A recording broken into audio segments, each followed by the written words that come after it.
पंचवटी परिसरातील खुनाच्या गुन्ह्यातील संशयित आरोपींना अवघ्या 5 तासांच्या आत अटक। पंचवटी पोलिसांची उल्लेखनीय कामगिरी। 40 वर्षीय प्रेयसीकडून हत्येसाठी देण्यात आली होती 2 लाख रुपयांची सुपारी। पंचवटी पोलीस ठाणे हद्दीत फिर्यादी प्रवीण शहाजी कोकाटे यांनी दिलेल्या फिर्यादीवरून पंचवटी पोलीस ठाणे येथे मयत गगन कोकाटे यांच्या हत्येप्रकरणी पंचवटी पोलीस ठाण्यात गुन्हा दाखल करण्यात आला होता। गुप्त बातमीदार मार्फत सदर गुन्ह्यातील पाहिजे आरोपी हे अशोकनगर सातपूर भागात असल्याची खात्रीशीर बातमी मिळाल्याने वरिष्ठ अधिकाऱ्यांच्या मार्गदर्शनाखाली वरिष्ठ पोलीस निरीक्षक मधुकर कड आपल्या सहकार्याची वेगवेगळी पथके तयार करून वरिष्ठांच्या परवानगीने संशयित आरोपींचा शोध घेण्याकामी शासकीय वाहनांनी सातपूर भागात रवाना केली। सदर पोलीस पथकांनी अशोकनगर, श्रमिकनगर, सातपूर भागातून संशयित आरोपी संकेत शशिकांत रणदिवे वय 20 वर्ष, महफूज रशीद सय्यद वय 18 वर्ष, रितेश दिलीप सपकाळे वय 20 वर्ष, गौतम सुनील दुसाने वय 18 वर्ष अशा 4 संशयितांना ताब्यात घेऊन त्यांना वरील पंचवटीतील खुनाच्या गुन्ह्याच्या बाबत विचारपूस केली असता त्यांनी मयत गगन प्रवीण कोकाटे यांची हत्या केल्याची कबुली दिली। तसेच त्यास जीवे ठार मारण्यासाठी संशयित महिला आरोपी भावना सुशांत कदम राहणार वृंदावन नगर, म्हसरूळ, नाशिक हिने 2 लाख रुपये देऊन जीवे ठार मारण्याची सुपारी दिल्याबाबत सांगून गुन्हा केल्याची कबुली दिली आहे। त्यावरून पंचवटी पोलीस ठाणेकडील गुन्हा उघडकीस आला आहे, तर या आरोपींना पुढील तपास कामी पंचवटी पोलीस ठाणे यांच्या ताब्यात देण्यात आले आहे।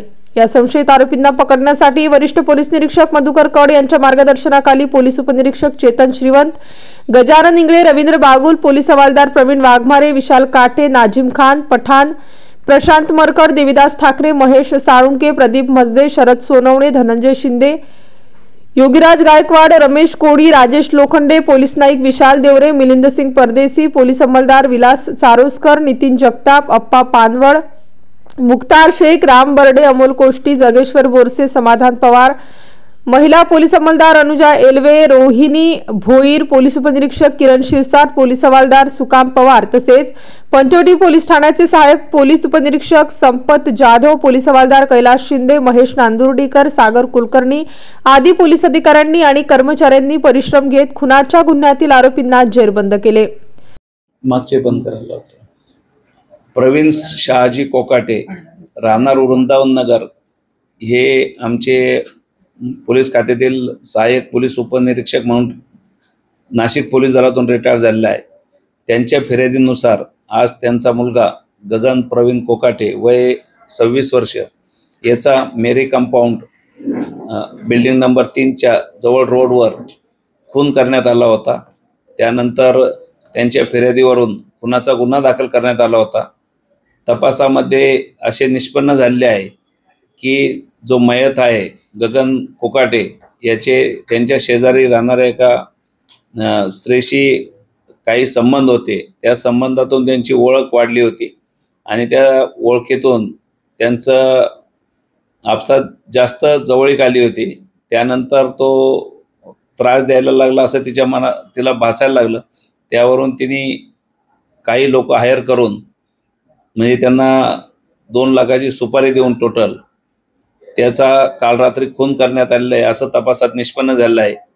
पोलीस स्टेशन पंचवटी येथे 103(1) भारतीय न्याय संहिता अन्वये गुन्हा दाखल करण्यात आलेला आहे। आता तपासामध्ये त्यामध्ये सुपारी देऊन त्यांना पैसे पुरवणे आणि आरोपींविरुद्ध बाकी कलमान्वये गुन्ह्यामध्ये आम्ही अटक करत आहोत। आतापर्यंत आमच्याकडे 5 मेन आरोपी आणि 2 याच्यामध्ये विधी संघर्षग्रस्त बालक तपासात निष्पन्न झालेले आहेत। आम्ही आज 5 आरोपींना आता अटक करत आहोत। CBS जवळ एका स्कूलमध्ये ती शिक्षकेचं नोकरी करत आहे। तिच्या विद्यार्थ्यांच्या ओळखीच्या लोक। स्टार न्यूज साठी मोहसिन पठाण, नाशिक।